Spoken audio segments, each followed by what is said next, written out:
बोलिए सियावर रामचंद्र। ओम मंगलमूर्तये नमः। गणाधिपतये नमः। वर्णानामर्थसंघानां रसानां छन्दसामपि मंगलानां च कर्तारो वन्दे वाणी विनायको। शान्तं शाश्वतमप्रमेयमनघम् निर्वाण शान्तिप्रदं ब्रह्मा शम्भुफणीन्द्रसेव्यमनिशं वेदान्तवेद्यं विभुं रामाख्यं जगदीश्वरं सुरगुरुं मायामनुष्यं हरिं वन्देऽहं करुणाकरं रघुवरं भूपालचूडामणिं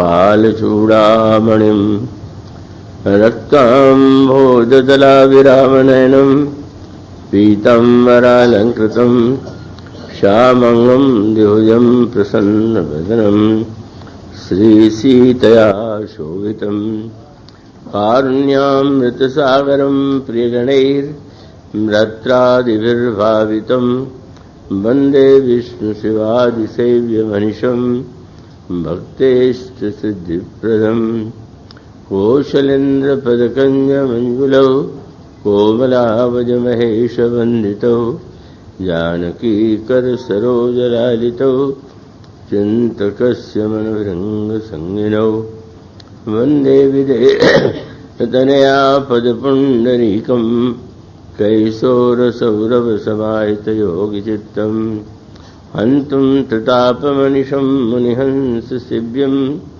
सन्मानसालिपरिपीतपरागपुञ्जम् अतुलितबलधामं हेमशैलावदेहं दनुजवनकृशानं ज्ञानिनामग्रगण्यं सकलगुणनिधानं वानराणामधीशं रघुपतिप्रियभक्तं वातजातं नमामि। यत्र यत्र रघुनाथकीर्तनं तत्र तत्र कृतमस्तकाञ्जलिं बाष्पवारि परिपूर्णलोचनं मारुतिं नमत राक्षसन्तकं गरुडमहाज्ञानी गुणराशि हरिसेवकयति निकटनिवासी कुन्देन्दुधरगौरसुन्दरं विकापतिमभीष्टसिद्धिदं कारुणिककलकञ्जलोचनं नौमि शङ्करमनङ्गमोचनं प्रभु समर्थ सर्वज्ञस्य सकलकलागुणधाम योगज्ञानवैराग्यनिधि प्रणतकल्पतरुणां वंशीविभूषितकरान्नवनीरदाभात् पीताम्बरादरुणबिम्बफलादरुष्टात् पूर्णेन्दुसुन्दरमुखादरविन्दनेत्रात् कृष्णात् परं किमपि तत्त्वमहं न जाने। श्रीगुरुचरणसरोजरज निजमनमुकुरसुधारि वर्णौ रघुवरविमलयश जोदायक फलचार। धनुषयज्ञ सुनि रघुकुलनाथा हरसि चले मुनिवर के साथा। पूछा मुनि शिला प्रभु देखी सकल कथा मुनि कही विषेखी। गौतम नारी सापवस उपल देह दरिधीर चरण कमल रज चाहती कृपा करहु रघुवीर। श्रद्धेय स्वामी श्री मानवानंद जी महाराज, श्रद्धेय स्वामी गोविंदर जी महाराज, श्रद्धेय स्वामी ब्रह्मचारी गिरीशानंद जी महाराज, इन सभी महात्माओं के चरणों में मेरा शतशः प्रणाम। आप सब श्रोता जो यहाँ पर भगवत कथा सुनने के लिए एकत्र हुए हैं, उनका स्वागत।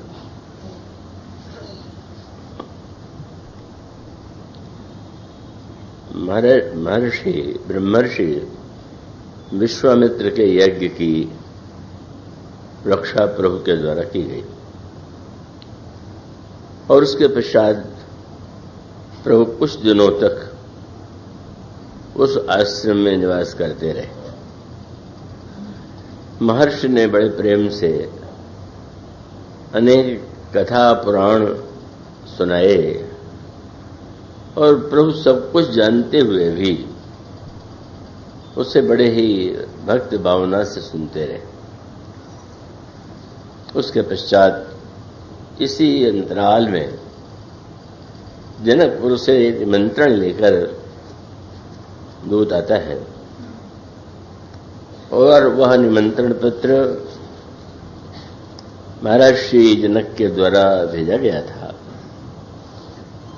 कि वहां जो एक यज्ञ होने जा रहा है उसमें आप अवश्य पधारें। महर्षि भगवान श्री राम से कहते हैं कि जनकपुर में एक धनुष यज्ञ हो रहा है। मैं समझता हूं कि मेरे साथ साथ तुम लोगों का जाना वहां कल्याणकारी होगा। प्रभु बड़े ही प्रसन्नता से उस आदेश को सिरोधार्य करते हैं और उसके पश्चात जनकपुर की ओर प्रस्थान करते हैं। उस यात्रा में सबसे पहला जो दृश्य आया वो बड़ा अटपटा विचित्र सा लगा। एक आश्रम है और उस आश्रम में मनुष्य नहीं दिखाई दे रहे हैं और मनुष्यों की तो क्या बात है, पशु और पक्षी भी नहीं दिखाई दे रहे हैं। हाँ, यह अवश्य है कि उस आश्रम के मध्य में एक ऐसी शिला पड़ी हुई है, प्रस्तर खंड प्रस्तर स्वरूप है, दिखाई दे रहा कि जी आकृति नारी की है पर वो स्वयं पत्थर की बनी हुई लग रही। प्रभु ने महर्षि से प्रश्न किया, गुरुदेव यह जो आश्रम है इतना जनशून्य क्यों है और नारी के रूप में जो प्रस्तर बनी हुई दिखाई दे रही हैं वो कौन है? मुनि ने संक्षेप में प्रभु को वह कथा सुनाई और उसके पश्चात प्रभु से यह निवेदन किया कि ये आपके चरण कमल की रज चाहती हैं, आप इन पर कृपा कीजिए। प्रारंभ में जो समझने योग्य सूत्र है वह यह है कि भगवान तो कृपामय है, बल्कि जैसे मनुष्य का शरीर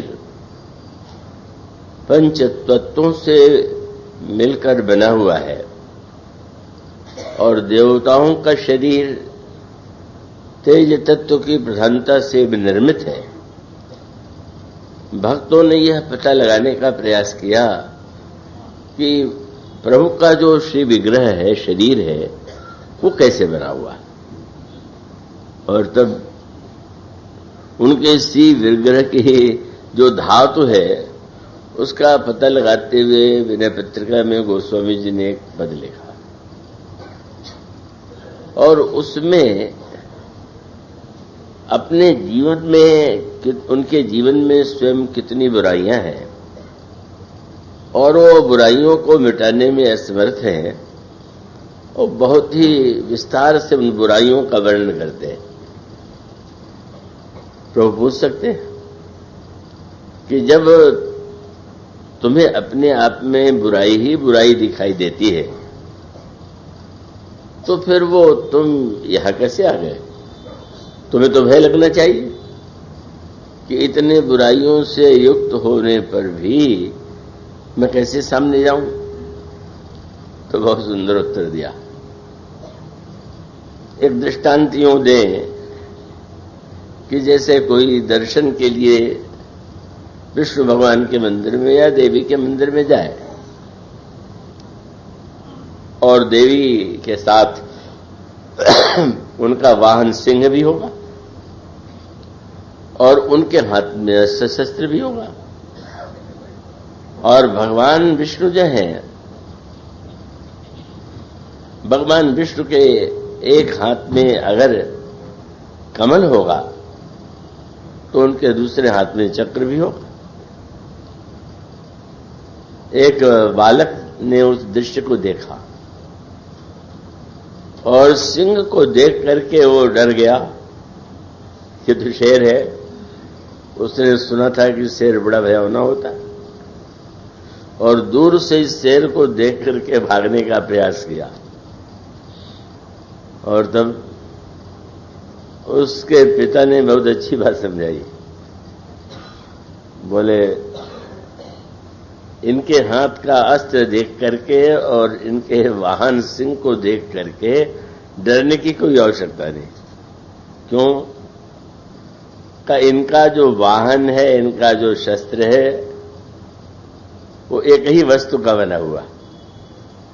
और उसका अभिप्राय कि संगमरमर से सिंह बना दिया गया और संगमरमर से ही वाहन और वाहन के साथ शस्त्र बना दिए गए।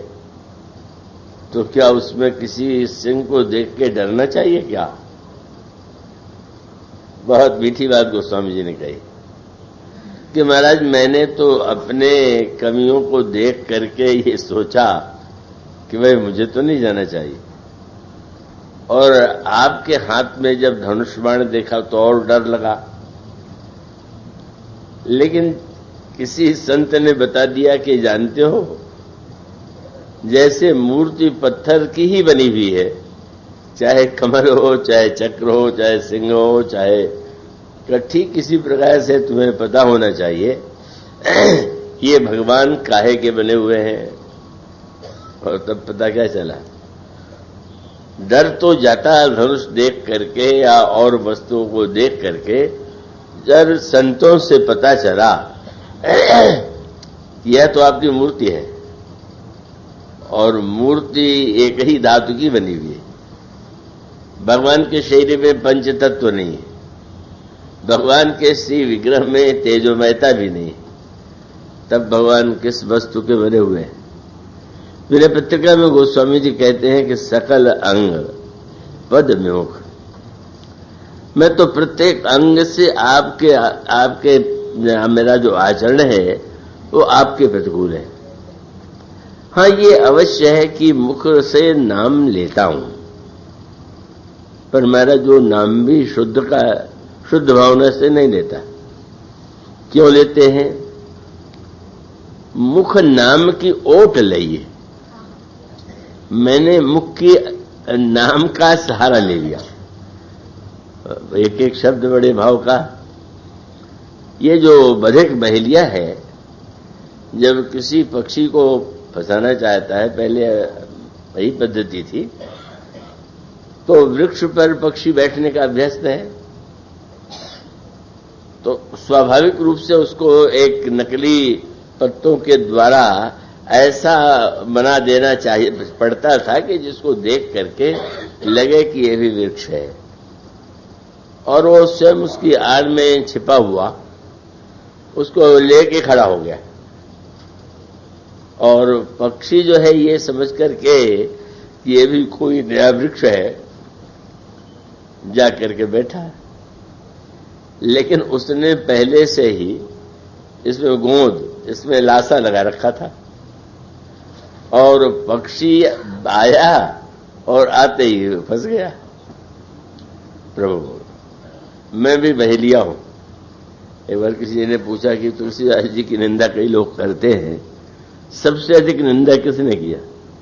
तो मैंने कहा सबसे अधिक निंदा उन्होंने ही अपनी की है। उन्होंने अपनी जितनी निंदा की है और किसी ने की ही नहीं। तो अपने लिए कहा कि मैं तो बधिक हूं, और ये जो हरा हरा पत्ते लगाता है बहेलिया, वो क्या है? बोले बिरची हरि भगति को वेश बर टाटिका। जो साधु का वेश मैंने बना लिया है वो पक्षियों को फंसाने के लिए, कि अब वेश देखेगा साधु का तो आकृष्ट होगा कि बड़े साधु लग रहे हैं, और उसमें पत्ते भी लगाता हूं। कौन सा पत्ता? मतलब बिरची हरि भगति को वेश वर टाटिका और कपट दल हरित पल्लवन छाऊं। मैं कपट करने की कला में बड़ा निपुण। तो ये जो मेरे कपट करने की कला है यही हरे हरे पत्ते, और उसमें वो जो बहलिया होता है वो एक लंबा सा पतला बांस छिपा हुआ लगा देता है और उसी के आगे गोंद लगाता है। गोस्वामी जी कहते हैं मैं ये जो आपका नाम लेता हूं यही मेरी लगी। लगी माने वो जो जिस बांस में फंसाना है। साधु का वेश देखा, नाम लेते देखा तो लगा बड़े महात्मा जी बड़े अच्छे हैं, नाम भगवान का लेते रहते हैं। पर महाराज मैं तो ये जो बनाता हूं उसको पक्षियों को फंसाने के लिए। कौन सी पक्षी? बोले बिरच हरि भगति को वेश वर टाटिका कपट दल हरित पल्लवन छामो और नाम लगी लाए लासा ललित बचन कहे। नाम की लगाता हूं लगी और मीठे बचनों का लगाता हूं लाशा। आपका नाम लेता हूं, मीठे वचन बोलता हूं, भक्तों का ठाट बनाए हुए होता हूं और किन पक्षियों को मैं फंसाता हूं। नाम लग लाए लासा ललित वचन कही बधिक जो विषय विहंगन फंसाऊं। जैसे बहलिया पक्षी को इसी प्रकार से विषयों के पक्षी को हमें साधु समझ के नाम लेना वाला भक्त समझ करके नाना प्रकार के भेंट लोग लेकर के आवे। इस तरह से मैं इन पक्षियों को फंसाने के लिए ही ये सारा का सारा कार्य करता हूं। अब अपने विषय में कौन दूसरा ऐसा कर सकता है?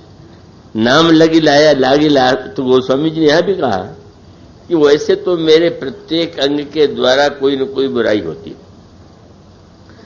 मैं मुख से नाम लेता हूं तो चलो एक अंग के द्वारा नाम तो ले रहे हो। बोले वो नाम भी सही भाव से ले रहा हूं, तब मुख नाम की ओट लई। ये तो नाम मेरा फंसाने का लोगों को बहाना है। अब इतना सुना गए, नाम के साथ भी तुमने जोड़ दिया तो अब तुम्हें तो बहुत डर लगना चाहिए था। नहीं महाराज, डर बिल्कुल छूट गया। क्यों? जब पता चला कि आप काहे के बने हुए हैं तो डर गया। क्या पता लगाया तुलसीदास जी ने? उनका सकल अंग पद विमुखनाथ मुख नाम की ओट लई है, पर है तुलसी ही परतीति एक प्रभु मूरत कृपामयी। आप कृपा के बने हुए पता चल गया। और जब पता चल गया कि कृपा के बने हुए हैं तो चाहे धनुष ले लें, चाहे आप हाथ में कुछ ले लें, जब कृपा का ही बना हुआ है तो आपसे डर लगना बंद हो गया।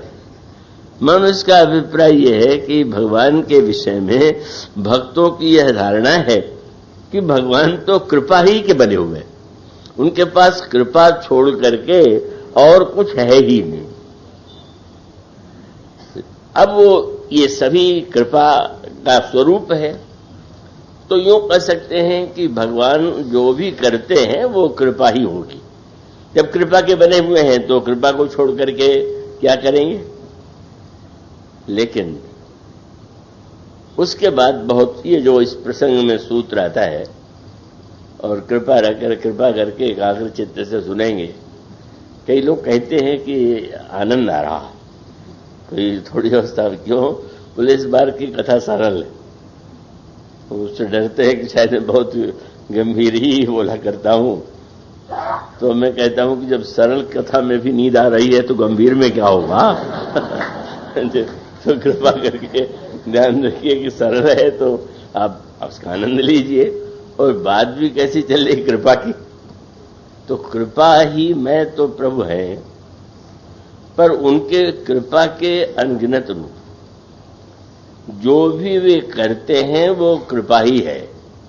लेकिन भगवान महर्षि विश्वामित्र ने प्रभु से कहा कि ये कृपा एक ही रूप में चाहती है।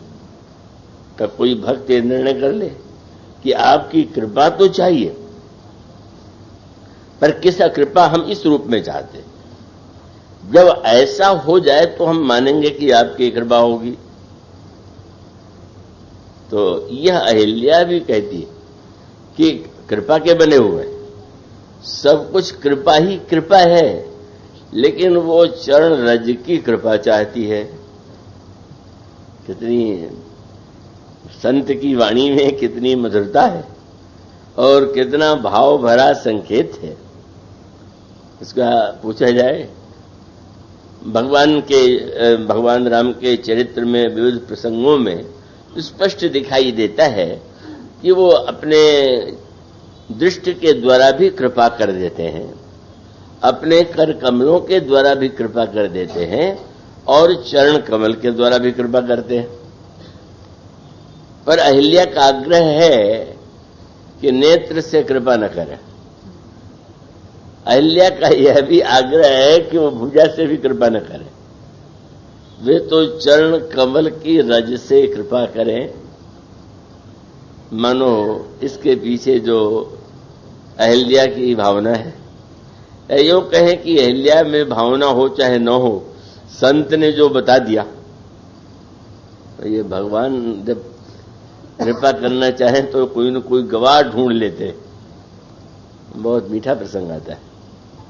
श्री भरत जी जब चित्रकूट गए तो प्रभु ने श्री भरत की बहुत सराहना किया। तो भरत जी तो सराहना के साक्षात रूप हैं। और इसके बाद भगवान राम ने, श्री भरत ने अपनी निंदा में जो कुछ कहा था उसको काट दिया। अगर भरत जी ने कहा कि मोस मान को पाप निवासी, तो प्रभु ने कहा कि भरत, मेरी तो ये धारणा है कि संसार में जितने पुण्यात्मा हुए, जितने हैं और जितने होंगे, सब तुमसे नीचे। त्रिभुवन तीन काल जग मोरे, पुण्य सिलोक तातर तोरे। भरत जी ने कहा मेरे समान कोई पापी नहीं। प्रभु ने कहा तुम्हारे समान कोई पुण्यात्मा है नहीं और होगा भी नहीं। भरत जी ने कहा कि अगर आप लोग मुझे राज्य दे देंगे तो पृथ्वी रसातल को चली जाएगी। मोहि हठ राज देई हऊ जबही, रसा रसातल जाई तब। प्रभु ने कहा भरत, मेरा विश्वास है कि देखो, पूछा भरत जी से, तुम मुझे सत्यवादी मानते हो कि नहीं? प्रभु, आपको सत्यवादी कहने की धृष्टता मैं कैसे करूं?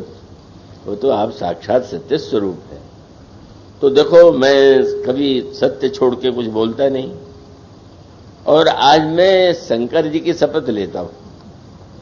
अब इतना अधिक क्यों कहना पड़ रहा है?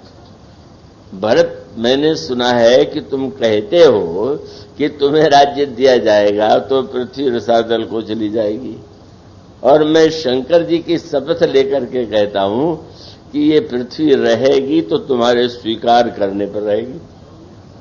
भरत, भूमि रह राउरी राखी। अब बहुत यहां पर भक्त और भगवान के संवाद में भक्त की विजय का रहस्य क्या है? अब अगर श्री भरत जी कहें कि आप जो कह रहे हैं वो ठीक नहीं है, तो इसका अर्थ विरोध सत्यवादी। और यदि कहें कि ठीक है, तो भरत जी की प्रशंसा में जो कुछ कहा है वो माने। पर श्री भरत जी ने कहा कि महाराज, आप जो प्रशंसा कर रहे हैं वो ठीक है, लेकिन वो ठीक आपकी दृष्टि से है। सत्य माने जिसने जैसा देखा वैसा कह दिया। तो फिर ऐसी स्थिति में अगर आपको भरत में यह विशेषता दिखाई देती है, तो ये भरत का गुण नहीं है, आपकी दृष्टि का गुण है। आप क्या किया जाए?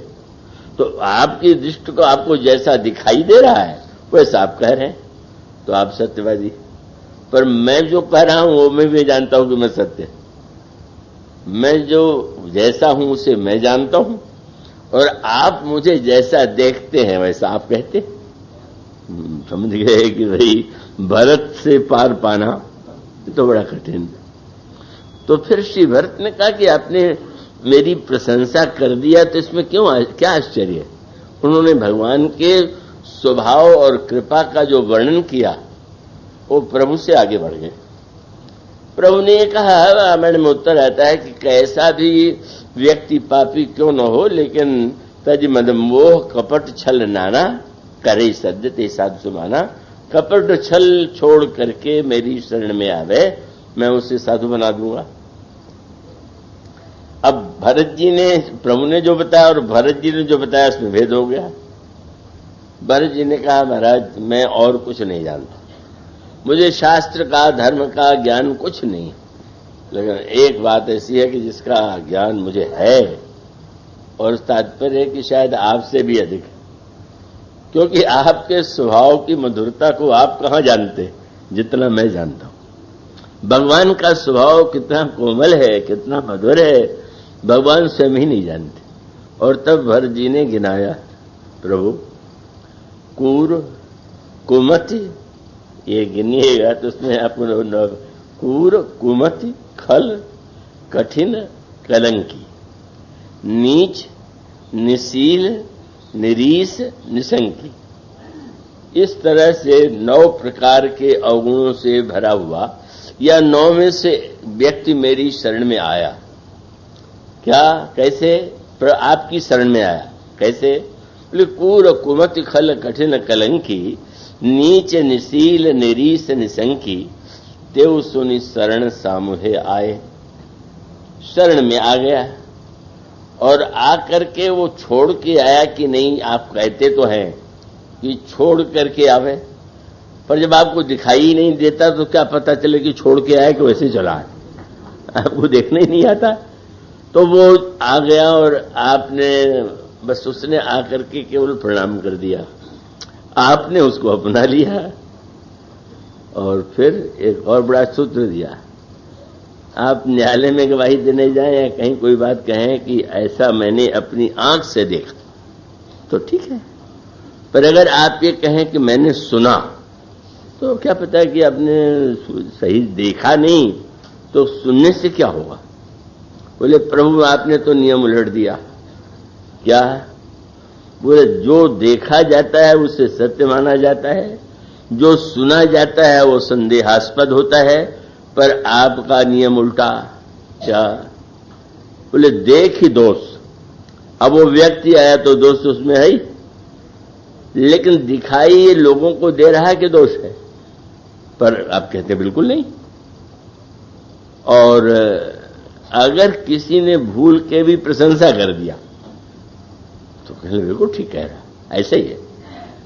शब्द देखेंगे गोस्वामी जी के शब्द तो व्याख्या उसका बड़ा तत्व में रस में है। बोले देख दोष कबहू न उर आने, और सुनि गुण साधु समाज बखाने। आपने दृष्टि को प्रमाण न मान करके कान को प्रमाण माना तो उलट गई बात। देख रहे हैं उसको प्रमाण नहीं मान रहे हैं, और सुना उसको प्रमाण मान रहे हैं, तो परिणाम होता है कि बुरे व्यक्ति का दोष आपको दिखाई नहीं देता और अच्छा कहने वाला कोई न कोई संत मिल जाता है, तो आप कहते हैं संत ने कहा तो ये अच्छा ही होगा। प्रभु से पूछा गया कि महाराज क्या ऐसा ही है क्या? केवल सुनने पर आप विश्वास कर लेते हैं? तो प्रभु तो व्याख्या करने में बड़े कुशल हैं। प्रभु ने कहा, भरत ने जो कहा कि ऐसा व्यक्ति मेरी शरण में आया जो इतने अवगुणों से युक्त है। कैसे आया? उसने सुन लिया कि मेरा स्वभाव ऐसा है। सुनी, ये सुनी शब्द शरण सामने आए।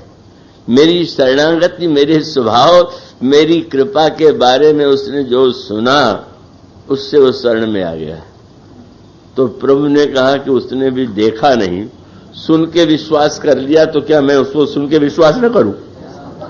जब उसने सुन पर मुझ पर विश्वास कर लिया कि हाँ ऐसे ही होंगे, तो मैं भी सुन के कहता हूं बिल्कुल ऐसे ही होगा। तो भरत जी कहते हैं महाराज आज तक संसार में कोई हुआ है ऐसा क्या? सो गोसाई नहीं दूसर कोपी भुजा उठाई कहूं पन रोपे। मैं भुजा उठा करके कहता हूं कि ऐसा स्वामी ब्रह्मांड विश्व में कभी हुआ ही नहीं। तो बड़े अद्भुत, मानो जिसके बड़ी अनोखी लीला है, और इसीलिए गोस्वामी जी और आगे बढ़ गए। मैंने पत्रिका में उन्होंने कहा कई लोग खोटा सिक्का चलाना जानते क्या हम चलाने की कोशिश करते हैं। तो गोस्वामी जी ने कहा कि जो व्यक्ति खोटा सिक्का चलाना जानता हो वो देख लेता है कि दुकानदार ज्यादा तो नहीं देखता, मुझेले में तो कहीं पहचान तो नहीं लेता। पता चल गया कि वो बूढ़ा ज्यादा हो गया है, कम दिखाई देता है, और देखता वेखता नहीं सिक्का ले लेता है, तो उसी के पास चले जाते हैं।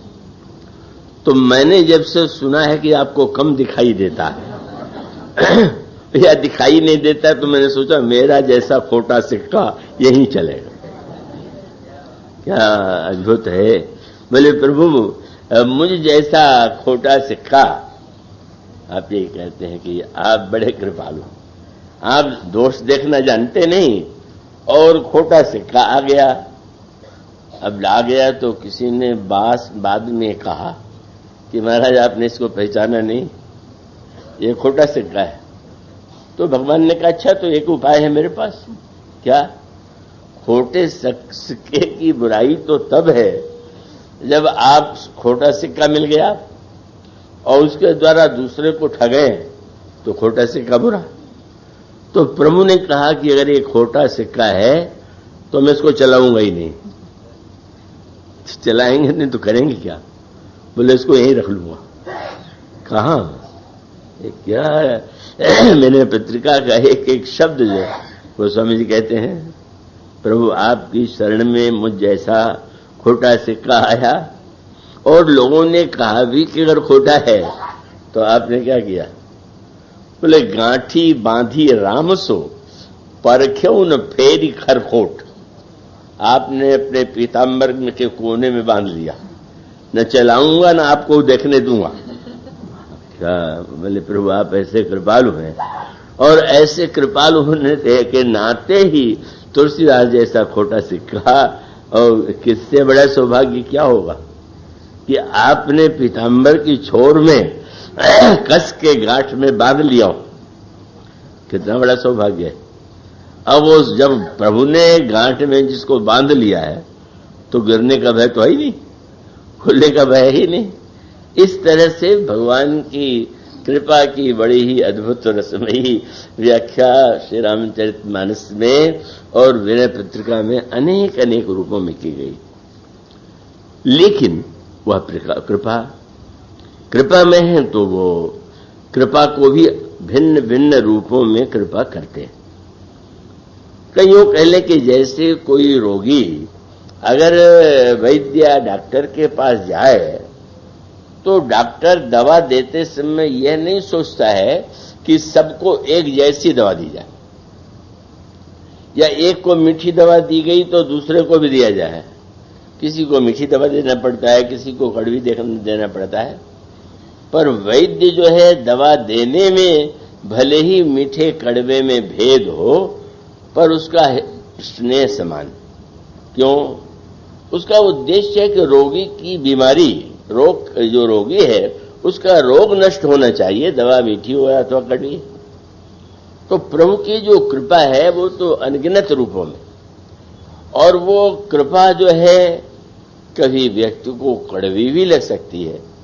और कल जैसे कथा के अंत में कहा गया था कि साधन भजन करने से भगवान कृपा करते हैं, ये सही नहीं। पर मेरी बात का दुरुपयोग न कीजिएगा कि चलो आज से साधन करना छोड़ दें। साधन नहीं करते पर आप अवश्य कीजिए। क्यों? न करने पर मन में एक आशंका बनी रहती कि कहते तो हैं कि इतने कृपालु हैं, कहते तो हैं कि शरणागत को छोड़ते नहीं, लेकिन क्या पता हैं भी वैसे कि नहीं है। तो इसलिए भजन स्वागत किसका होता है? भगवान स्वागतकर्ता के स्वागत के शरण में जो आया हुआ है उसके लिए कोई न कोई गवाह ढूंढते रहते हैं। और इसका सबसे बड़ा दृष्टांत है विभीषण जी का प्रसंग। विभीषण जी भगवान राम की शरण में आए, और शरण में आने के बाद प्रभु तो बंदरों की विशाल सेना के बीच में बैठे हुए।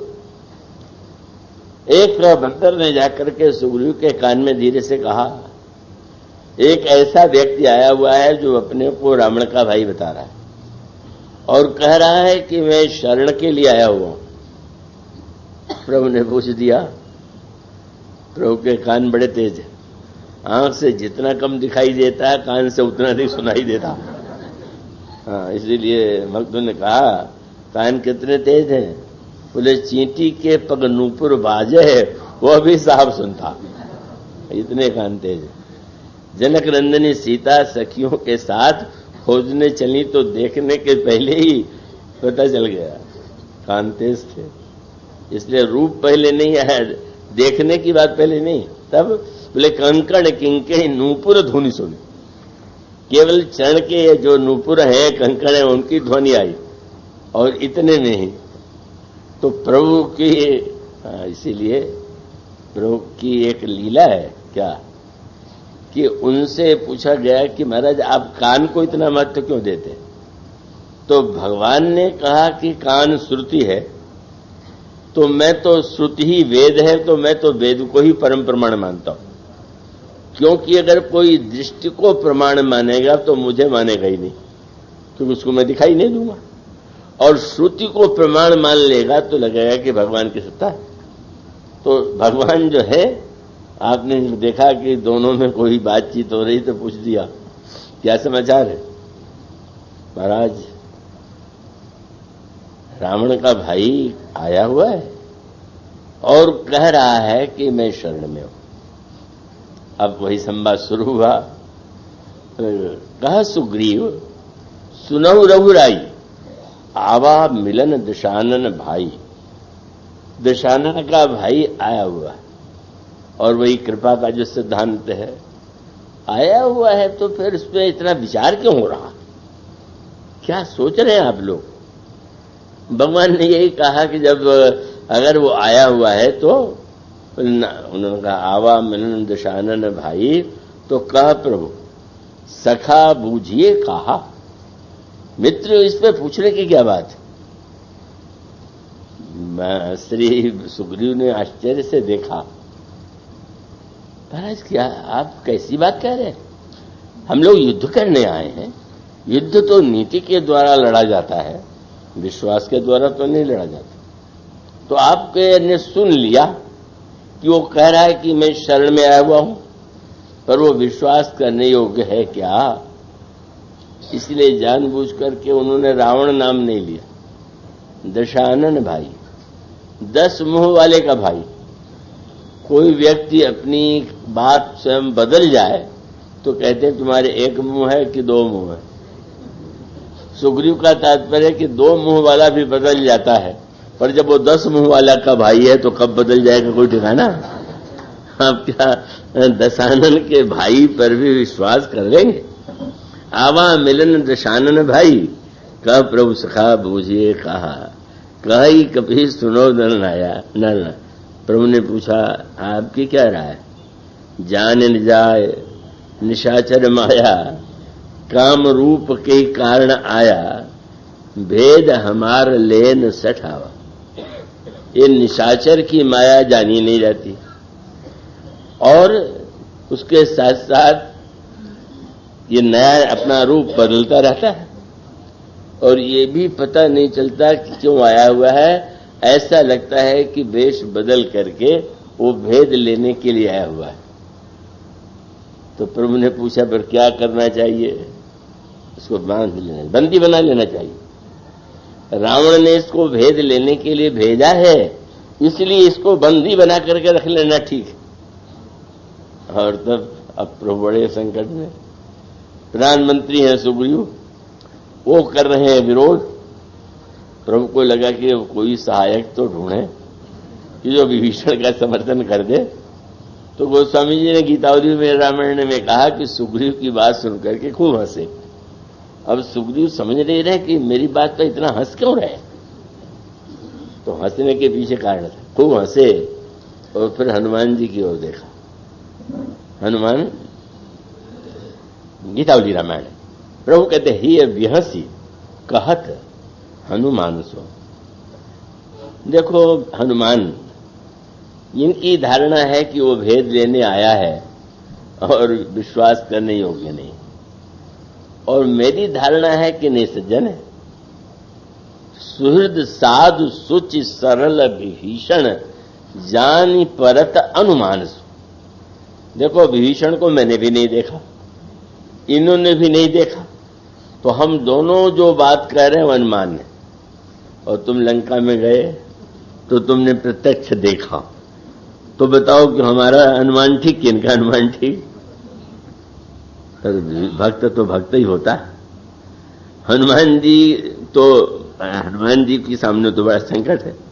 आप किसी को भोजन का निमंत्रण दे दें और घर वालों को बतावे नहीं, और घर वाले कोई पहचानते ना हो, और भोजन के समय आ जाए और घर वाले कहें तो कहां से चले आ रहे हो। तो ये शरण में आने का निमंत्रण तो हनुमान जी दे के आए थे, और यहां सुग्रीव कह रहे हैं कि मान लीजिए।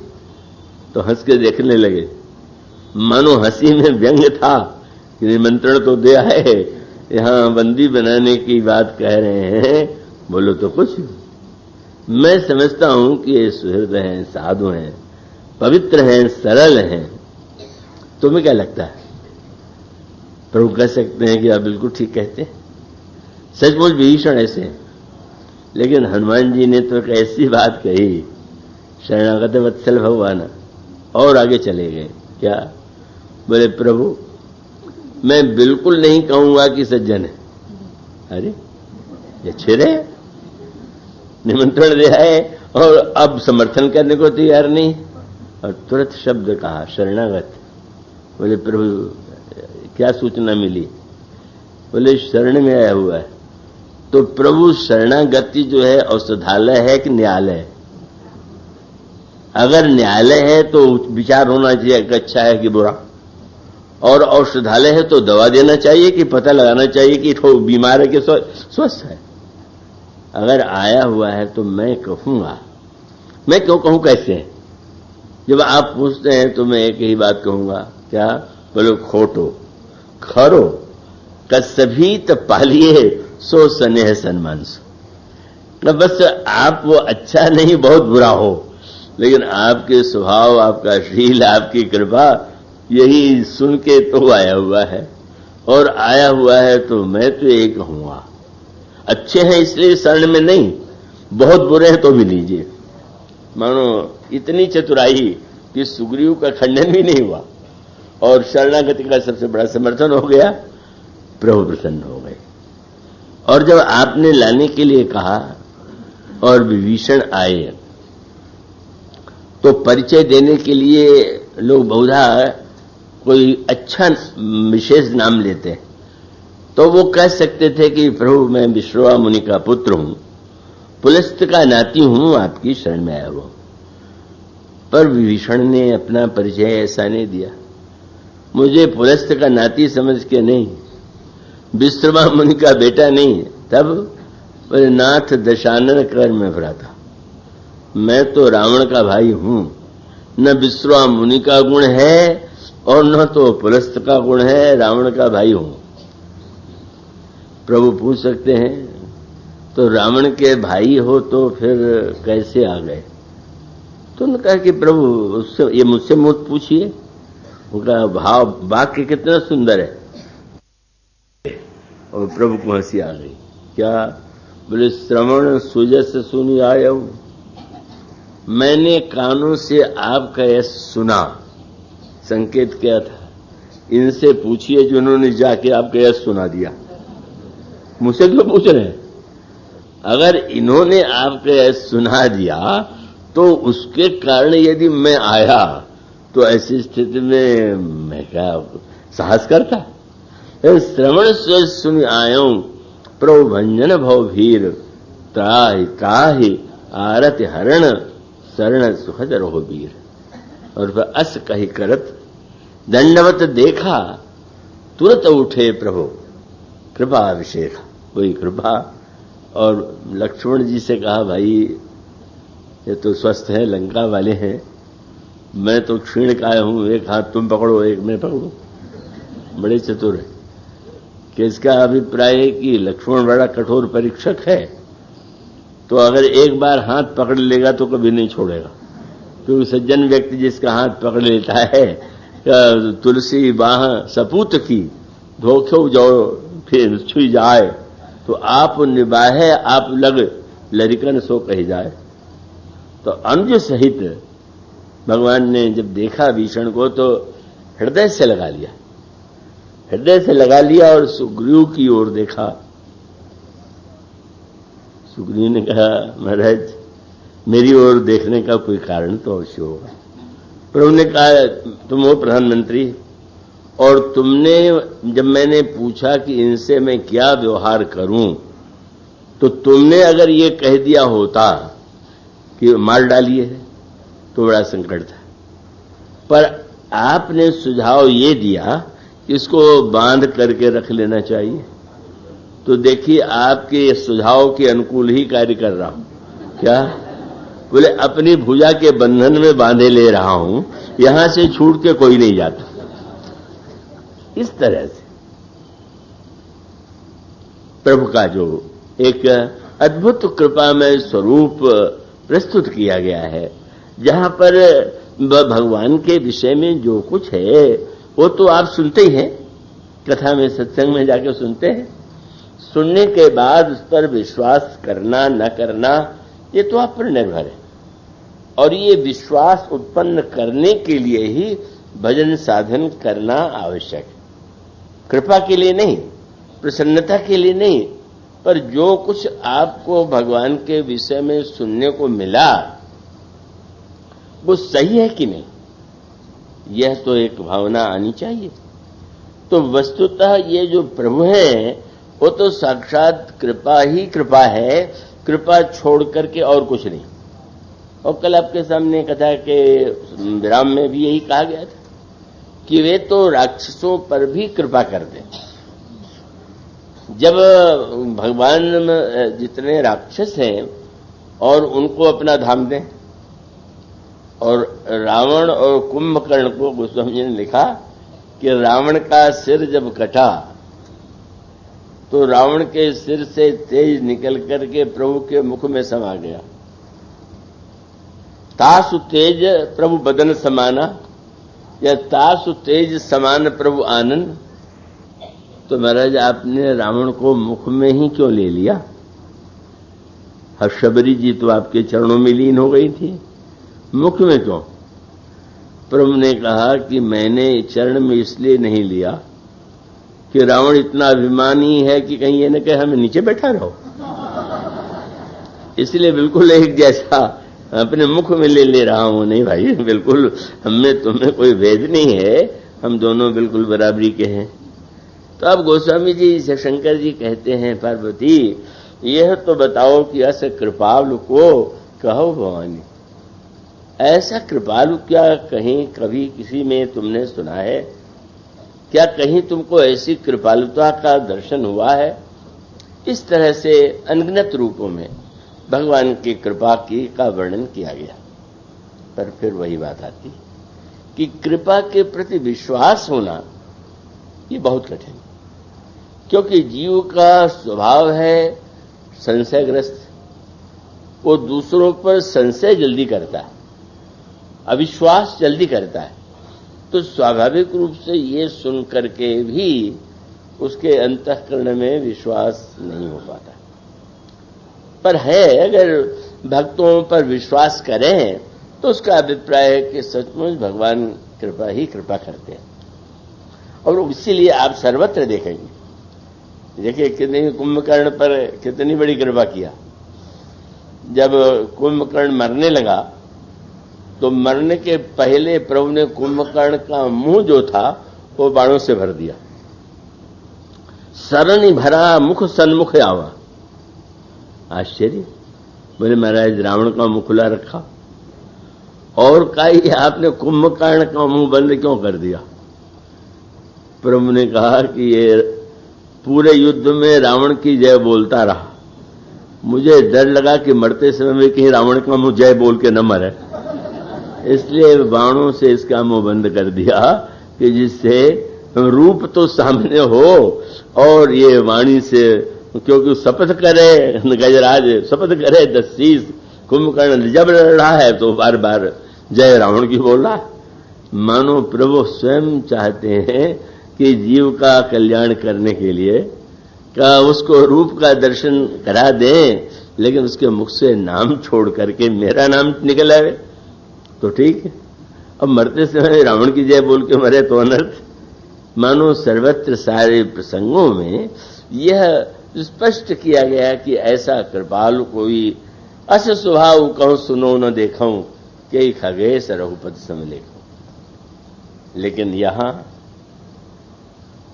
नेत्र के द्वारा कृपा आप देखेंगे।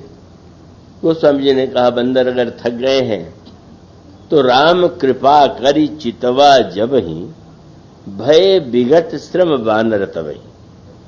भगवान इतनी विशाल सेना है, लड़ते लड़ते थक गए हैं, क्या उपाय है? बोले एक बार आपने चारों ओर दृष्टि उठा करके देख लिया और सारे बंदरों की थकान दूर हो गई। तो दृष्टि में भी बड़ी कृपा है। और इसी प्रकार से भगवान कर कमलों से भी कृपा करते हैं। का बहुत सुंदर विनय पत्रिका का पद है। रामायण का पूरा आनंद लेने के लिए विनय पत्रिका अवश्य पढ़ना चाहिए। विनय पत्रिका बिना पढ़े आप उसका आनंद उतना नहीं ले सकते जितना पढ़ के लगेंगे। उसमें गोस्वामी जी भगवान से प्रार्थना करने लगे कि महाराज आपके हाथों से बड़ी कृपा होती है, इसलिए मैं आज आपसे एक बात कहने आया हूं। क्या? बोले कबहू सो क्या कभी ऐसा होगा? कबहू सो कर सरोज रघुनायक धैर्य नाथ शीस मेरे। हे प्रभु, कभी यह होगा क्या कि आपका सिर मेरे हाथ पर आ जाए, मेरा आपका हाथ जो है मेरे सिर पर आ जाएगा? और उसमें अब उतना अलग विस्तार करने तो उसी की व्याख्या रह जाएगी। उसमें गोस्वामी जी ने किसी पंक्ति में तो भगवान के कर को कमल बताया और किसी पंक्ति में कर केवल बताया, कमल नहीं बताया। उसके पूरे पद को आप पढ़े तो ही कबहू सुकर सरोज रघुनायक धरियो नाथ शीस मेरे। अब अगला बोले उसमें कमल नहीं, जे ही कर अभय किए जन आरत बारक विवश नाम टेरे। कर है, कर कमल है। पूछा गया कि ये भेद क्यों है? बोले जब कठोर कृपा करते हैं तो केवल कर कहते और कोमल कृपा करते हैं तो कर कमल कहते। तो गोस्वामी जी से प्रभु ने पूछा क्या चाहते हो तुम, किस प्रकार का हमारा कर चाहते? बोले महाराज दोनों प्रकार का। क्यों? अंतिम पद है शीतल सुखद छाह जेहि कर की। कर कमल नहीं, शीतल सुखद छाह जेहि कर की। कर क्यों? बोले मेटति पाप ताप माया। पाप ताप माया को मिटाना होगा तो कमल क्यों, फिर तो मारना ही है, मार के ही कृपा करनी होगी। इसलिए आप जो मेरे जीवन के पाप ताप माया को मिटावे तो कर रखिए। और उसके बाद शीतल सुखद छाह जेहि कर की मेटत पाप ताप माया निशिबासर तेहि कर सरोज की। बस अब कमल क्यों? बोले चाहत तुलसीदास छाया। जब हमारे दुर्गुणों को मिटाना हो तो उस कर को कर के रूप में रखिए और जब मेरे को विश्राम देना हो तो मेरे कर कमल की छाया बना दीजिए। तो भगवान की भुजा तो परम कृपा में क्या जब भगवान देख लेते हैं, गिरिराज जी को देखा, घायल है, पंख कटे हुए हैं, बेचैन रहे, तड़प हो रहे हैं। अब भगवान क्या वैद्य बुलाएं, दवा लगाएं? गोस्वामी जी ने कहा गिरिराज को देखते ही भगवान ने गोस्वामी जी ने कहा उन्होंने गिरिराज को देखते ही कर सरोज सिर पर से कृपा सिंधु रघुवीर। अपने गिरिराज जी के सिर पर आपने कर कमल रख दिया और देख राम छविधाम मुख विगत भई सब पीर। भगवान ने कर कमल रख दिए और गिरिराज जी ने जो उठाकर प्रभु को देखा तो सारी पीड़ा समाप्त हो गई। तो आप कर कमलों के द्वारा भी ऐसी कृपा करते। लेकिन अहिल्या का आग्रह है कि नहीं महाराज नेत्र से कृपा मत कीजिए, भुजा से भी कृपा मत कीजिए, चरण रज से कृपा कीजिए। क्यों? इसमें 3 योग है। नेत्र से कृपा करते हैं, यह ज्ञान योग है। कर से कृपा करते हैं, ये कर्म योग है। और चरण से कृपा करते हैं, ये भक्ति योग है। ये जो तीनों का संकेत है, हाँ, प्रभु की जो दृष्टि है वो ज्ञानमयी है। इसीलिए जब लंका का युद्ध समाप्त हुआ तो महाराज दशरथ स्वर्ग में हैं और वे भूल गए हैं कि अब तो मैं स्वर्ग में हूं। इंद्र ने कहा कि प्रभु श्री राम ने रावण का वध कर दिया। तो अच्छा, वो तो उन्होंने कहा भगवान ने वध कर दिया। उनका मेरे पुत्र ने रावण को मार डाला। इंद्र को हंसी आई, अभी पुत्र ही समझ रहे हैं। हाँ महाराज, आपके पुत्र ने मार दिया। तो तुम कहाँ जा रहे हो? मैं बधाई देने जा रहा हूं। मैं भी चलूंगा। कैसे नहीं कह रहे। इंद्र दशरथ को लेकर के आ गए और लेकर के आए तो गोस्वामी ने लिखा कि प्रभु ने जब देखा तो आपने तो श्री किशोरी जी से कुछ नहीं कहा। ये रामायण का एक एक शब्द भाव से भरा हुआ। अनुज सहित पद वंदन कीना। जब मनु के सामने प्रकट हुए थे तो श्री राम और सीता जी, और जब पिताजी को प्रणाम करने चले तो सीता जी के साथ नहीं, लक्ष्मण जी के साथ। इसके गहरे अर्थ पर आपने विचार किया? जब लीला का विस्तार करना था तो सीता जी को साथ में ले लिया, और जब लीला समेटना है तो लक्ष्मण को साथ में ले लिया। नाटक हो गया, पूरा हो गया, पूरा होने जा रहा है। इसलिए जनक नंदिनी तो विस्तार करेंगी, लीला का विस्तार होता है उनके द्वारा। और उसके पश्चात जब प्रभु ने देखा कि अरे तो उसी वात्सल्य भावना से भरे हुए हैं, तो प्रभु ने भी उसकी रक्षा करते हुए कहा, प्रभु पिताजी तात सकल तो पुण्य प्रभाव जीते हूं अजय निशाचर राव। पिताजी मैं क्या रावण को मारता, वो तो सब आपके पुण्य का प्रभाव था। दशरथ जी और गदगद कि राम कितना विनम्र, किस तरह से मेरे पुण्य को श्रेय दे रहे हैं। लेकिन प्रभु ने कहा कि अब हर नाटक का अंत तो होता ही है। अब अगर इनके मन में अब भी यही भाव बना रहा है कि मेरा पुत्र है, मैं पिता हूं, तो अभी तो युद्ध में देखने आए हैं लंका में, फिर शायद इंद्र से कहें कि अब न हो तो अयोध्या चले और वो वहां सिंहासन पर बैठना देख करके तब चले जाएं। नहीं, अब वो तो भाई बड़ी कठिनाई आ जाएगी। अब क्या करें? गोस्वामी जी ने कहा, प्रभु ने एक नया कार्य किया। प्रभु ने नेत्र को सामने किया और पिताजी के नेत्रों से अपना नेत्र मिला दिया, और उसका परिणाम क्या हुआ? रघुपति प्रथम प्रेम अनुमाना। तब बोले चितई पितहि दीन्हो दृढ़ ज्ञाना। नेत्र से ज्ञान दिया। बस आपने पुत्र बनने के लिए कहा, मैं बन गया। आपने आनंद ले लिया, पर तत्वतः अब आज नाटक समाप्त होगा। अब ठीक है, नाटक के मंच पर कोई हरिश्चंद्र का बेटा बना हो, कोई पत्नी बनी हो, पर मंच से उतर करके भी कोई पीछे चल पड़े, या वो चाहे ये मेरे पीछे चले, तो कैसे होगा? और इसलिए रघुपति प्रथम प्रेम अनुमाना चितई पितहि दीन्हो दृढ़ ज्ञाना। और तब क्या हुआ? बोले बार बार। अब प्रभु ने प्रणाम नहीं किया। श्री सीता जी को तो पहले भी बुलाया नहीं था, लक्ष्मण जी को ही साथ में लिया था, और आए तो प्रणाम प्रभु ने किया, अनुज सहित पदवंदन की ना। पर जाने लगे तो न प्रभु ने प्रणाम किया, न लक्ष्मण जी ने प्रणाम किया। तब रघुपति प्रथम प्रेम अनुमाना चितई पितहि दीन्हो दृढ़ ज्ञाना। तब बार बार करी प्रभु ही प्रणामा। दशरथ हरस गए सुरनामा। अरे कितने महान कृपालु हैं कि मेरे हृदय को की इच्छा पूरा करने के लिए, ओहो कितने कृपालु हैं। मैं इनके चरणों की वंदना करता हूं।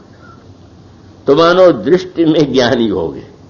एक बार किसी की ओर देख दें, क्योंकि सृष्टि का निर्माण उसी तरह से दृष्टि के द्वारा उमा राम की भृगुटी विलासा होई विश्व कुनी पावई नासा, तो उसमें जो है मानव ज्ञान योग वाली कृपा दिखाई देती है।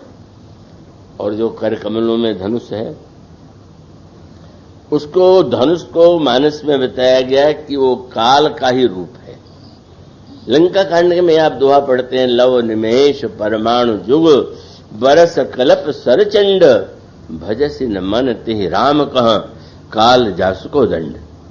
काल का कोदंड हाथ में लिए हुए, और गोस्वामी जी कहते हैं मन सावधान हो जा, उनके हाथ के काल कोदंड को ध्यान में रख। वाल्मीकि रामायण में आया, श्री रामचरितमानस में दूसरे तरह से आया। वाल्मीकि रामायण में जब वो सुग्रीव भूल गए विषय में सीता जी का ये पता लगाने का कार्य, तो प्रभु ने कहलवाया कि जा करके सुग्रीव को बता देना कि बाल जिस रास्ते से गया था वो सकरा रास्ता नहीं, बहुत चौड़ा है। माने अगर वो गया तो तुम भी उसी तरह जा सकते हो, अगर सकरा होता तो शायद अकेले हो जाना पड़ता।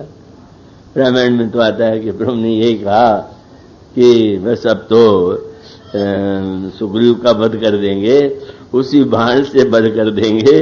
भाषा तो ऐसी बोलते हैं कि जैसे बदला लेने वाले हैं। लक्ष्मण जी को लगा कि ये तो नई बात हो गई, प्रभु का स्वभाव तो ऐसा नहीं है, और कह रहे हैं तो आपने कहा कि महाराज आप कष्ट क्यों करेंगे, और इस काम को आप कल पर क्यों टाल रहे हैं, आज्ञा दीजिए। बड़े भाई ने अपराध किया, आपने दंड दिया। अरे सुग्रीव छोटा भाई है तो छोटे भाई को तो कोई काम दीजिए, मैं जाऊं, मैं जा करके उसका वध कर देता हूं। तब असली पता चला कि ये तो सब भाषण की नकली बातें थी।